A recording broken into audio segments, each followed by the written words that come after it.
नमस्कार दोस्तों, स्वागत है आप लोगों का रफ्तार बैच में। आज हम financial statement of a company, इसका 10 मार्क का वेटेज है। 2 वीडियो बनाने वाला हूं मैं। इसके पहले मैंने आपको फॉर्मेट ऑफ बैलेंस शीट और format of statement of profit and loss account ये वीडियो के थ्रू एक्सप्लेन कर दिया है। आप यूट्यूब में जाके वीडियो देख सकते हो। चलिए, आज अपन देखते हैं financial statement of a company. दोस्तों, financial statement of a company में आपकी बैलेंस शीट रहेंगी। Balance sheet is nothing but a statement of assets and liabilities. Statement of assets and liabilities. किस लिए बनाएंगे हम ये?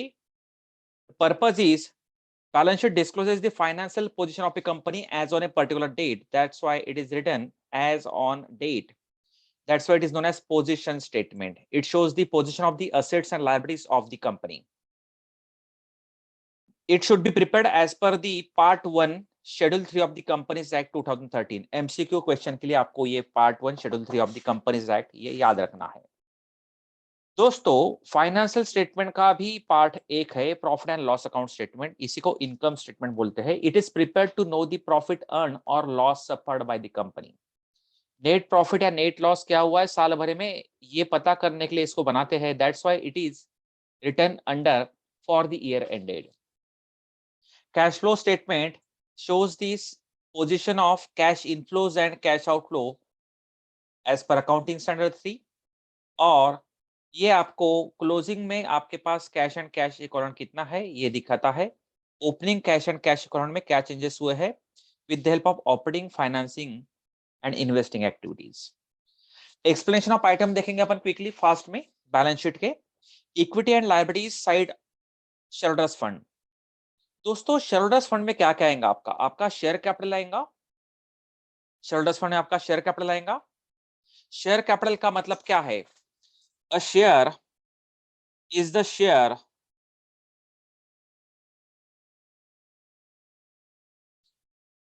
इन the share capital of the company. Share क्या है? A share is the share in the share capital of the company, that is known as share. So दोस्तों, share issued by the company for subscription purpose and money received against the issued share is called as share capital. Share एक ऐसा amount है total share capital का जो कि लोगों ने contribute किया है। 10 रुपया या 50 रुपया या 100 रुपया देके मल्टीपल्स में फेस वैल्यू रहती है शेयर्स की। Entire share capital is divided into small part and each small part is held by the shareholder. That small part is known as share. Amount of money invested into the small part of the company's entire share capital is known as share। Share capital को हम present करेंगे, classify करेंगे authorised और nominal capital. आपको दिमाग में एक चीज रखना है, फॉर्मेट ऑफ बैलेंस शीट और फॉर्मेट ऑफ इनकम स्टेटमेंट यानी प्रॉफिट एंड लॉस अकाउंट बहुत अच्छे से आपको बाय हार्ट करना है। उसी में से आपको क्वेश्चंस आने वाले हैं कि कौन सा आइटम किसके अंडर में अपन दिखाएंगे। शेयर कैपिटल में भी क्लासिफाइड, इसके ऊपर आपका एमसीक्यू क्वेश्चन श्योरली बनेगा। ऑथराइज कैपिटल और नॉमिनल कैपिटल या फिर इसी को बोलते हैं रजिस्टर्ड कैपिटल।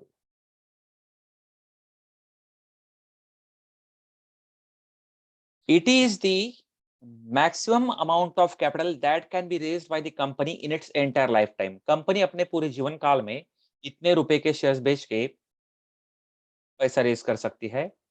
इसी वैल्यू के तहत कंपनी रजिस्टर ऑफ कंपनीज के पास रजिस्टर्ड रहती है। दोस्तों, issued capital is that capital which is issued for subscription by the general public. मान के चलो 10 लाख रुपए का ऑथोराइज कैपिटल है।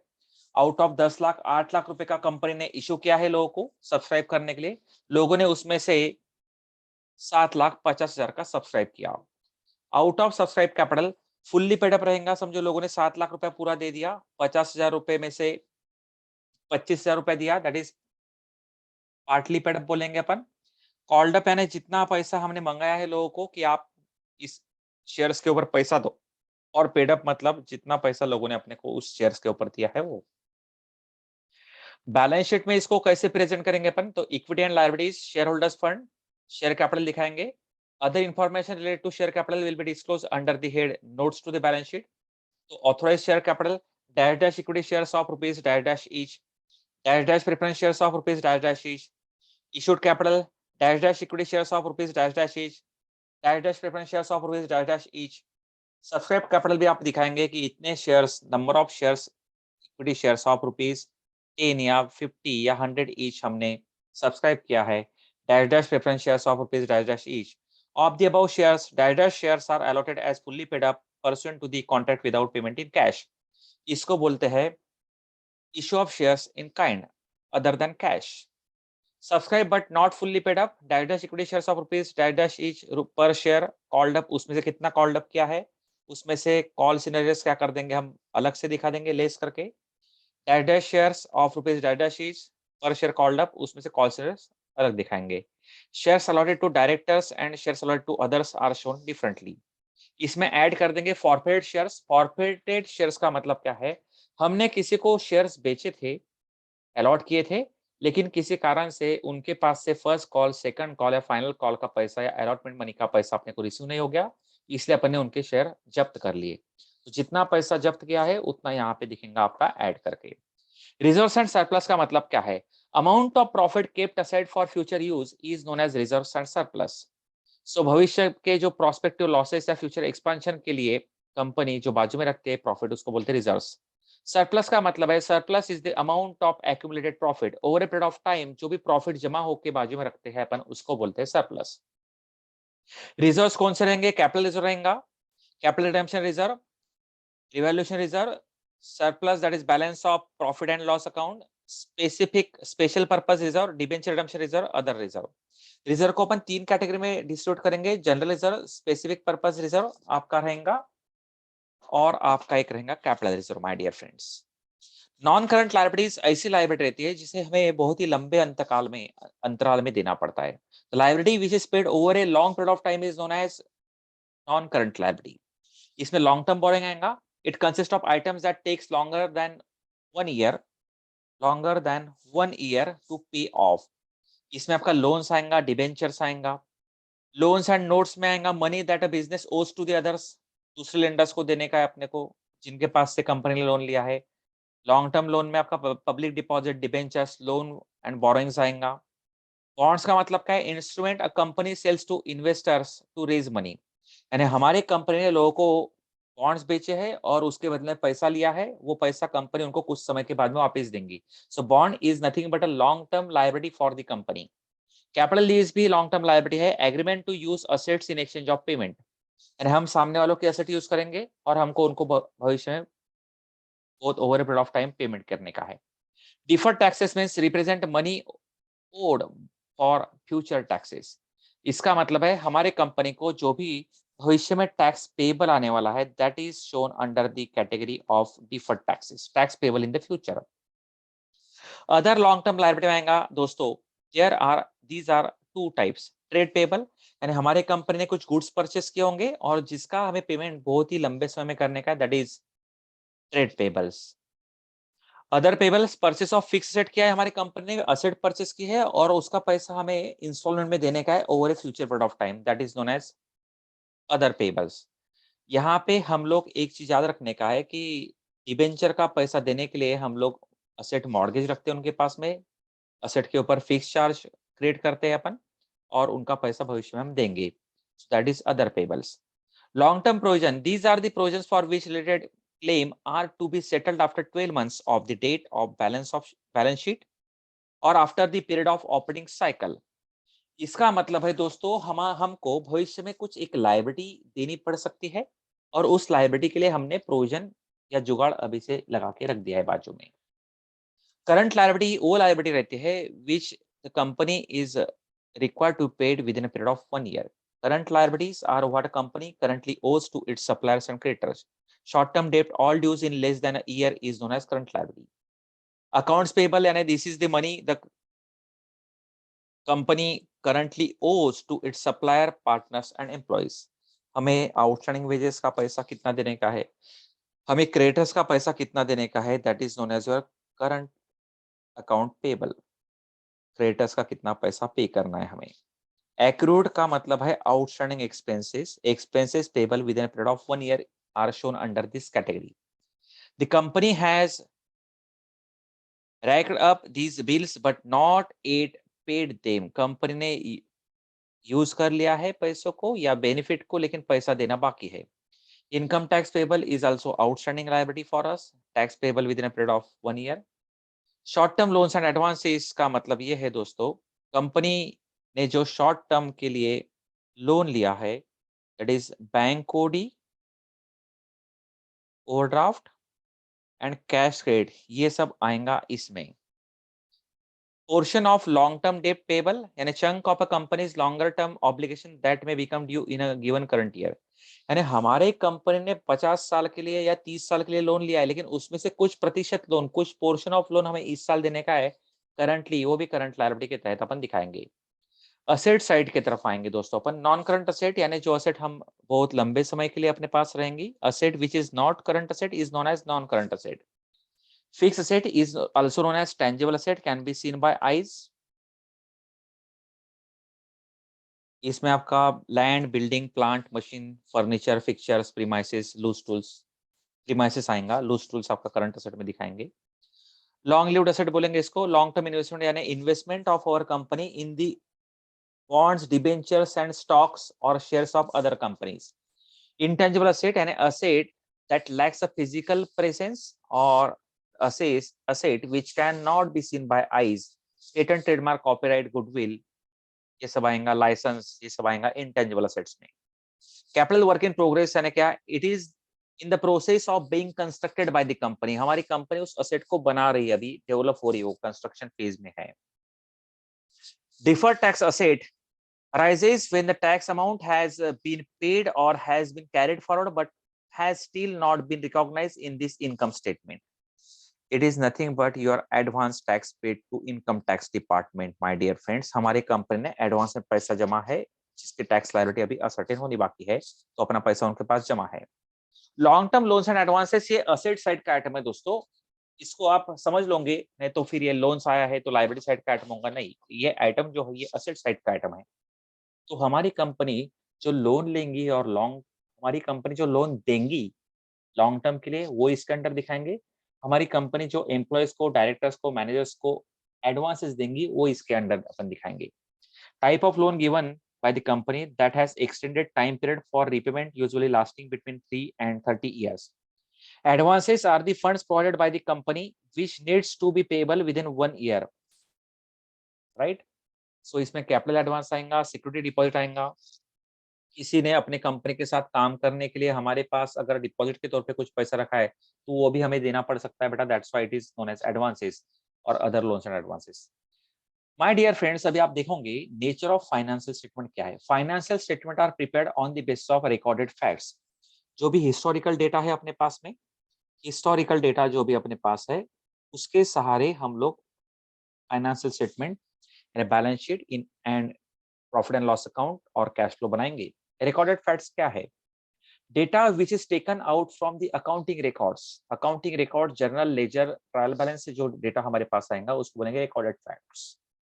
अकाउंटिंग कन्वेंशंस क्या है, various conventions that are used, IMP है, आएगा इसके ऊपर क्वेश्चन, प्लीज ध्यान देंगे। हिस्टोरिकल कॉस्ट कन्वेंशंस यानी जिस रेट में हमने असेट्स एक्वायर किया है या जिस रेट में ट्रांजैक्शन हुआ है उसी रेट में रिकॉर्ड होगा। मनी मेजरमेंट का मतलब है all transactions are recorded in Indian currency, Indian national rupees. और सेपरेट एंटिटी का मतलब है, मैंने आपको पहले एक्सप्लेन किया था मेरे लास्ट वाले वीडियोस में आपको, कि धंधा धंधे का मालिक दोनों अलग अलग है। धंधे का मालिक धंधे में पैसा लगाता है और धंधा बोलता है कि जो भी पैसा तुमने लगाया मैं आपको वापस दूंगा। That's why capital is shown on the liability side because owner of the business and his business are separate from each other, इसको ही बोलते हैं separate entity concept. This concept are adopted for preparation of financial statement. Personal judgement is important in making financial statement.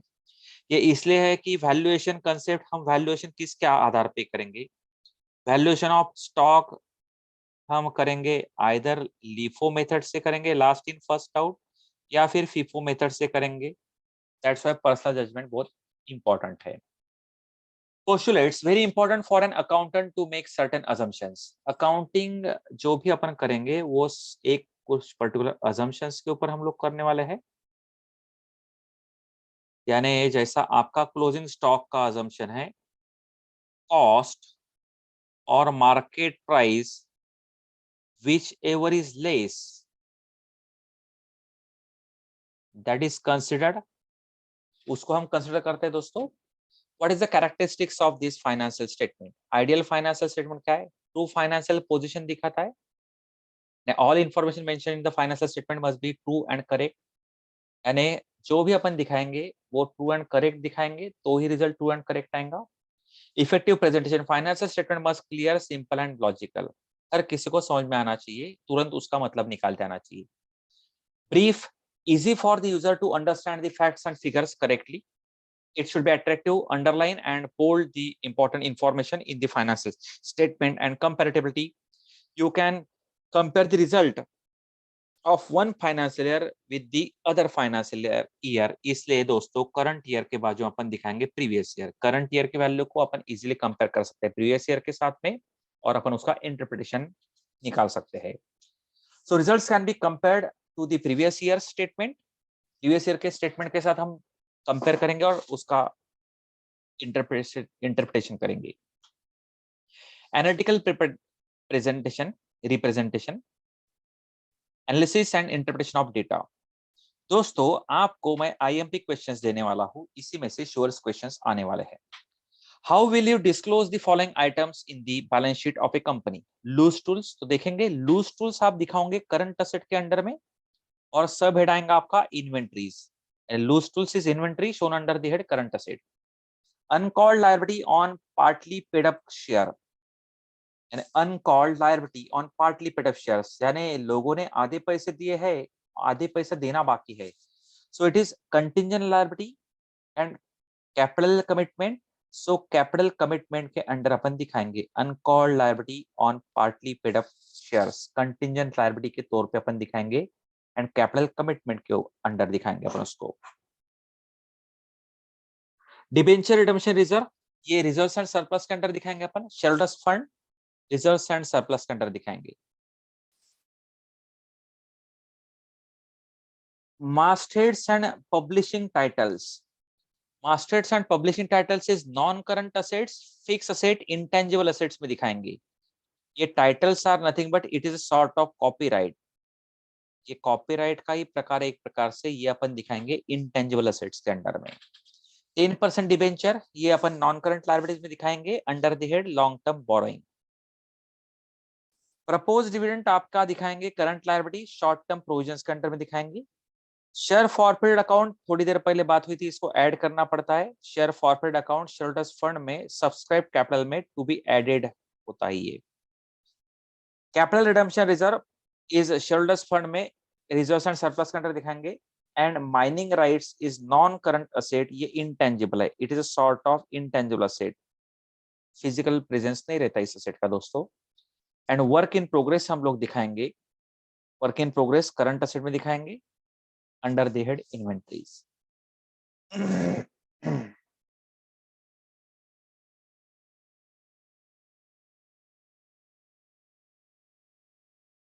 अभी और कुछ questions अपने को करना है, इंपॉर्टेंट क्वेश्चंस।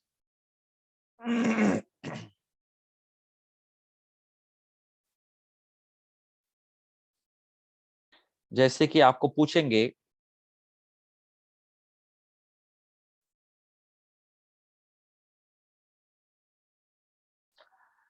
कि financial statements are the end products of accounting process, whether it is true और false. It is true, ये जानबूझ के मैंने आपको हॉरिजॉन्टल देके रखा हुआ है।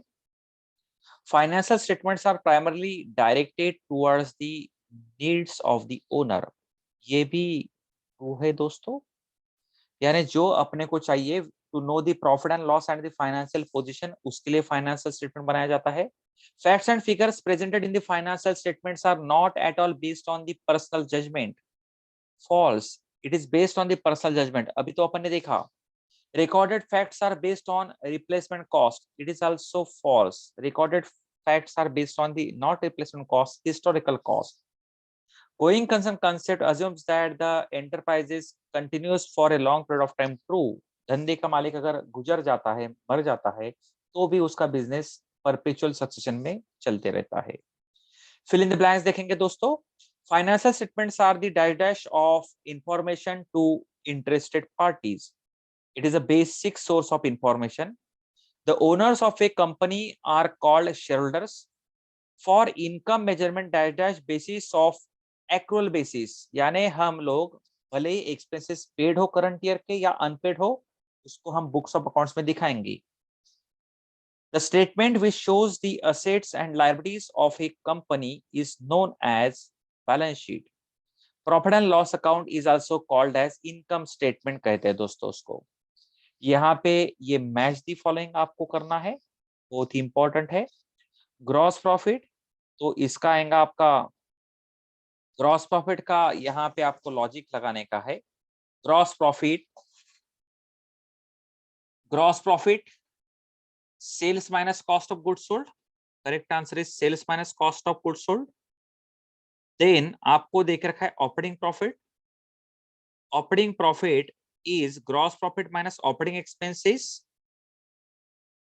Then sundry debtors is nothing but amount receivable from the by the company from the others. Sundry creditors मतलब क्या, amount payable आएगा इसमें, amount payable.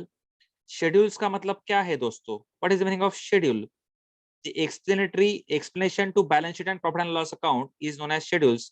And net profit हम लोग दिखाएंगे आपका operating profit minus interest and taxes. My dear friends, इसी प्रकार से आपको एक क्वेश्चन आएगा कि ये फॉलोइंग आइटम्स को आप लोगों को प्रेजेंट करना है. फॉलोइंग आइटम्स में आप लोगों को प्रेजेंट करना है इन द बैलेंस शीट फॉर्मेट. ये इसलिए मैंने इस फॉर्मेट में जानबूझ के रखा है कि आप लोग का कंसंट्रेशन बढ़ेगा, आपको मोबाइल को थोड़ा सा टिल्ट करना पड़ेगा, रोटेट करना पड़ेगा, उससे आप लोग की स्टडी होगी अच्छे से. तो ये आपके लिए क्वेश्चन छोड़ रहा हूं मैं. ये आंसर भी देके रखा है यहाँ पे आपको. प्रीमियम एक्सपेंसेस कहाँ दिखाएंगे अपन? Discount on issue of shares, 10% debenture liability में दिखाएंगे. Stock in trade, cash in hand, ये कहाँ दिखाएंगे? ये सारा आपको दिया है. और एक क्वेश्चन अपन करेंगे अभी कि प्रिपेयर बैलेंस शीट. तो बैलेंस शीट बनाना बहुत ईजी है. It is very easy to prepare the balance sheet from here. देखेंगे आपको क्या करना है. जनरल रिजर्व लायबिलिटी है, 10% डिबेंचर लायबिलिटी है, statement of profit and loss account भी लायबिलिटी है. डेप्रिसिएशन आपका असेट में जाएगा. ग्रॉस ब्लॉक आपका असेट से, करंट लायबिलिटीज है. प्रिलिमिनरी एक्सपेंसेस असेट में जाएगा आपका. 6% प्रेफरेंस ये लायबिलिटी है. कैश एंड कैश फ्रंट आपका असेट में जाएगा. तो दोस्तों सिंपली आपको क्या करने का है, असेट के और लायबिलिटीज के वैल्यू लिख लेने का है, टोटल कर देने का है, आपको आंसर मिल जाएगा. सो लायबिलिटीज का 3000 और है आपका 3000, देन 1200, देन आपका है 2500, देन आपका है कितना 5000. उसी प्रकार से असेट के आइटम लिखेंगे अपन 700, 300, देन 9000, 700, 300, 9000, 6100. टोटल कर देंगे. बोथ साइड के टोटल आपके सेम आने चाहिए my dear friends. 3000 plus 3000 plus 1200 plus 2500 plus 5000, that comes to 14,700, 700, 300, 9,000 and 6,100. That comes to 700, 9,700, 300, 6,100, 14,700. तो यहाँ पे क्या करना है आपने, ये जो डिप्रिसिएशन है 700 का, ये आपका ग्रॉस ब्लॉक में से हो जाएगा माइनस. ग्रॉस ब्लॉक में से इसको कर देंगे हम माइनस. ये लेस वाला आइटम आएगा. So 9,000 plus 300 plus 6,100 minus 700, that आपका आ जाएगा 14,700 final answer. Thank you very much my dear friends. बाकी के भी वीडियोस देख लो आप लोग और रिवीजन कर लो. Thank you very much.